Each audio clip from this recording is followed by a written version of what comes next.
आज की हमारी कहानी है मन का सुकून। जिंदगी बहुरंगी होती है, सुख दुख का मेला है। इंसान सुख को पाने की कोशिश में लगा रहता है। कई बार समझ ही नहीं पाता कि सच्चा सुख कहाँ है, कहाँ मिलेगा। उसकी तलाश में भटकता रहता है, जैसे वह नायाब हीरा हो और उसे वह खोज रहा हो। कई बार इस खोज में ही सारी जिंदगी बीत जाती है, क्योंकि समय तो अपनी रफ्तार से चलता ही रहता है। कुछ ऐसा ही जीवन गाथा है हमारे गिरिराज बाबू की। एक गरीब परिवार में जन्मे गिरिराज बाबू के माता पिता मजदूरी करते थे और अपने तीनों बच्चों की परवरिश कर रहे थे। गिरिराज बाबू की दो बड़ी बहनें थीं और बहुत मान मंगत के बाद गिरिराज बाबू का जन्म हुआ। उन्हें अपने माता पिता और बहनों का बहुत प्यार मिला, मगर रुपए के अभाव को जिंदगी का दुख समझते रहे। कभी उस खुशी को महसूस ही नहीं कर सके जो परिवार के प्रेम से उन्हें मिल रही थी। वे मन लगाकर पढ़ाई करते। उन्हें एक ही जुनून था कि पढ़ लिख कर अच्छी नौकरी कर बहुत पैसे कमाएंगे और ज़िंदगी में पैसों का अभाव कभी नहीं आने देंगे। उनकी मेहनत रंग लाई और उच्चतर माध्यमिक विद्यालय में उच्च श्रेणी के शिक्षक बन गए। अच्छा सरकारी वेतन मिलता था, मगर सुकून से कभी नहीं बैठे। 2-3 शिफ्ट में बच्चों की ट्यूशन करते, न समय पर खाते न पीते, बस पैसों के पीछे भागते रहे। उनका विवाह हो गया था। सुंदर सुशील पत्नी थी सुलेखा। 2 होनहार बच्चे थे, विपिन और नितिन। माता पिता का देहांत हो गया था। कई बार उनकी पत्नी और बच्चे उनसे कहते कि वे घर में परिवार के साथ समय बिताएं, कुछ आराम करें, सब कुछ तो है हमारे पास। मगर वे नहीं मानते। बच्चों की सुख सुविधा के साधन जुटाने की लागन में वे ये भी भूल गए कि बच्चों का लगाव उनसे कम हो रहा है। बच्चे उनका साथ और प्यार चाहते थे। घर में किसी बात की कमी नहीं थी। दोनों बच्चों की नौकरी लग गई। विवाह भी गिरिराज बाबू ने बड़ी धूमधाम से किया। सब कुछ था उनके पास, मगर फिर भी वे असंतुष्ट रहते। हर खुशी उनके हाथों से फिसलती जा रही थी। दोनों का तबादला महानगर में हो गया। दोनों बेटों का तबादला महानगर में हो गया था। वे वहीं बस गए। जब तक उनकी पत्नी थी तब तक बच्चों का आना जाना चलता रहा। माँ के साथ उनका दिली जुड़ाव जो था, पत्नी के देहांत के बाद तो वे साल 2 साल में कभी कभार ही आते थे। बस कुछ सामान्य सा वार्तालाप होता। गिरिराज बाबू की शारीरिक क्षमता भी कम होती जा रही थी। वे चाहते कि उनके बेटे उनके पास बैठें, बातें करें, मगर न कभी वे उनसे कह पाए और न ही बच्चे समझ पाए। और जिंदगी यूं ही चलती रही। शासकीय पद से निवृत्ति के बाद पैसों की कमी बिल्कुल नहीं थी। अच्छी पेंशन मिलती थी, मगर एक खालीपन पसरा हुआ था उनके चारों ओर। आज मन कुछ भारी हो रहा था। मंदिर दर्शन के लिए गए। गिरिराज बाबू न ज्यादा पूजा पाठी थे और न नास्तिक थे। वे हमेशा सिर्फ दर्शन करते थे, कभी ईश्वर से कुछ नहीं मांगा। आज उनकी आंखें नम थीं। उन्होंने ईश्वर से प्रार्थना की कि उन्हें सुकून प्रदान करे। दर्शन करने के बाद वे मंदिर के बाहर बगीचे में बनी बेंच पर बैठकर कुछ विचार कर रहे थे। तभी उनकी नज़र एक फटेहाल व्यक्ति पर पड़ी। उसका चेहरा दमक रहा था। उसके हाथ में एक प्लेट में 2 समोसे थे। वो उस बेंच के पास लगे छायादार पेड़ के नीचे बैठकर उसे खाने ही वाला था कि एक छोटा सा बालक रोता हुआ उसके पास आया। बहुत भूखा नजर आ रहा था। उस व्यक्ति ने वह समोसे उसे दे दिए। वह बालक बहुत भूखा था।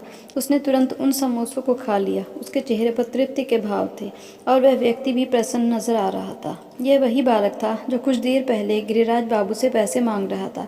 कह रहा था कि वह बहुत भूखा है। पैसे होते हुए भी उन्होंने उसे भगा दिया था। उत्सुकतावश गिरिराज बाबू ने उस व्यक्ति से पूछा, यह बालक कौन था? क्या तुम इसे जानते हो? नहीं, पर आप क्यों पूछ रहे हैं? वैसे ही पूछ लिया। यही सोच रहे हैं ना कि अब मैं क्या खाऊंगा? फिर कुछ रुक कर बोला, बाबूजी, मैंने जिंदगी के कई रंगों को देखा है, भूख को करीब से महसूस किया है। वह बालक मुझसे ज़्यादा भूखा था। उसकी आंखें बता रही थी। उसे खिलाकर मैं संतुष्ट हूँ। कुछ देर बाद हम मंदिर के कर्मचारियों को भोजन मिलेगा, मैं वह खा लूँगा। मगर उस बच्चे को पता नहीं कब कुछ खाने को मिलता। उसकी आवाज़ में खुशी थी। गिरिराज बाबू के मन में जिज्ञासा हुई उसके बारे में जानने की। उन्होंने पूछा, क्या अपने बारे में कुछ बताओगे मुझे? ज़रूर बताऊंगा बाबूजी। मैं पास के गांव का रहने वाला हूँ। मेरे माता पिता खेती बाड़ी का काम करते हैं। ज़्यादा ज़मीन नहीं थी। एक बड़ा भाई और एक बहन, सब मिलजुल कर प्यार से रहते थे। बहन की शादी हो गई। वह अपने परिवार में खुश था। अभाव से भरी जिंदगी थी हमारी। जिस वर्ष फसल अच्छी नहीं होती, भूखे रहने की नौबत आ जाती थी। माँ कहीं से कुछ उधार लेकर पहले हम बच्चों को खिलाती। माता पिता की छत्र छाया में मुझे अपनी ज़िंदगी हमेशा खुशनुमा लगती। माता पिता कब कब तक साथ देते। उनका देहांत हो गया, बड़े भैया की शादी हो गई। भाभी को मैं कांटे की तरह खटकता था। भैया का प्यार तो था, मगर वह भी भाभी के व्यवहार के कारण परेशान रहते। मुझे सुकून नहीं मिल पा रहा था। मैं उस गांव को छोड़कर यहाँ आ गया।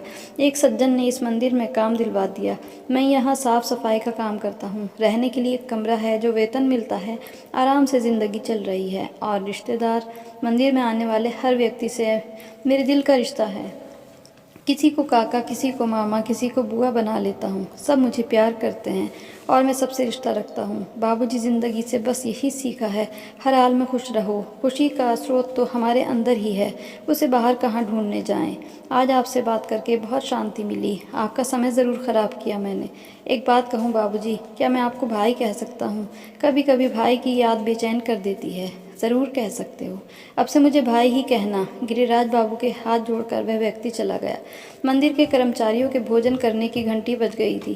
गिरिराज बाबू के दिमाग की घंटी बज रही थी। वह पूरी ज़िंदगी विद्यार्थियों को पढ़ाते रहे, मगर सही ज़िंदगी जीने का पाठ आज इस व्यक्ति ने उन्हें समझाया। कुछ नहीं है उसके पास, मगर फिर भी कितनी खुशी से जी रहा है वह। और एक वह हैं, इतनी बड़ी हवेली, बैंक बैलेंस, फिर भी उदास हैं। आज मंदिर में ईश्वर ने उनकी फरियाद सुनी। उनका मन शांत था, उनकी जीवन दृष्टि ही बदल गई थी। घर जाने के बाद उन्होंने सिर्फ 2 कमरे और कुछ ज़रूरी सामान अपने लिए रखा और बाकी एक प्राइमरी स्कूल के लिए दान में दे दिया। उन्हें सबका प्यार और सम्मान मिल रहा था। छोटे छोटे बच्चों की किलकारियों से वह घर गूंजने लगा।